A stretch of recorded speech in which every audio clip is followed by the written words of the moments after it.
श्री स्वामी समर्थ. भीमराव म्हणून एक स्वामींचा सेवेकरी होता. त्यांचे डोक्यास मोठे आवाळू होते. त्यांची मुद्रा चमत्कारिक दिसे.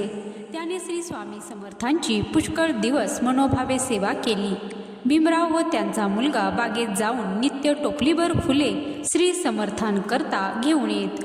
दुसरे सेवेकरी त्यास थट्टेने 2 डोक्याचा माणूस म्हणून हाक मारीत. एके दिवशी महाराज आनंदाने बागेत बसले असता भीमरावांनी फुलांची टोपली भरून आणली. त्यास दुरून येताना पाहताच सेवेकरी 2 डोक्याचा माणूस आला अशी थट्टा करू लागले व हसू लागले. त्याचबरोबर महाराजही 2 डोक्यांचा माणूस असे म्हणून खदाखदा हसू लागले. भीमराव फार खजील झाला, पण ही संधी फार बरी आहे असे पाहून तो स्वामींना म्हणाला, लोक हसतात ते हसोत, पण आपण दीनदयाळ भक्त वात्सल्य असून आपल्या भक्तांचे व्यंग पाहून ते व्यंग दूर करणे आपल्या भक्तवात्सल्याचा धर्म आहे. तर या दिनावर कृपा करून व्यंगापासून मला मुक्त करावे, मग लोक का हसतील अशी श्रींची त्याने प्रार्थना केली. दयाळू कृपाळू महाराजांस त्याची कीव आली, पण त्यास त्यावेळी ते काहीच बोलले नाहीत. रात्री भीमराव निद्रित असता स्वप्नात दर्शन देऊन त्याचे डोकी आवाळावरून त्यांनी हात फिरवला.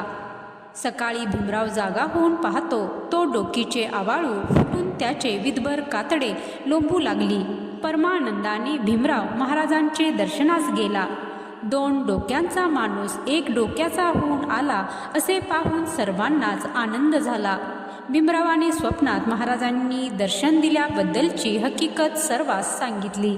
पुढे भीमरावांना चिंता पडली की कातडे कशाने बरे होईल. त्याने श्रींना विनंती केली की कातडे कापून टाकू की कसे. महाराजांनी तीर्थ अंगारा लावण्यास आज्ञा दिली. त्याप्रमाणे केल्यावर काही दिवसांनी कातडे आपले आप सुकून गेले. भीमरावांनी चितापूर म्हणून मोगलाईत गाव होते, तेथे श्रींची भक्ती करत आपल्या मुलाजवळ उर्वरित आयुष्य व्यतीत केले.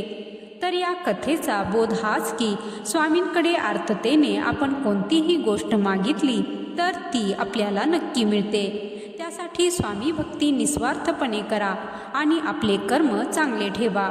स्वामी सर्व पाहत आहेत. जय श्री स्वामी समर्थ.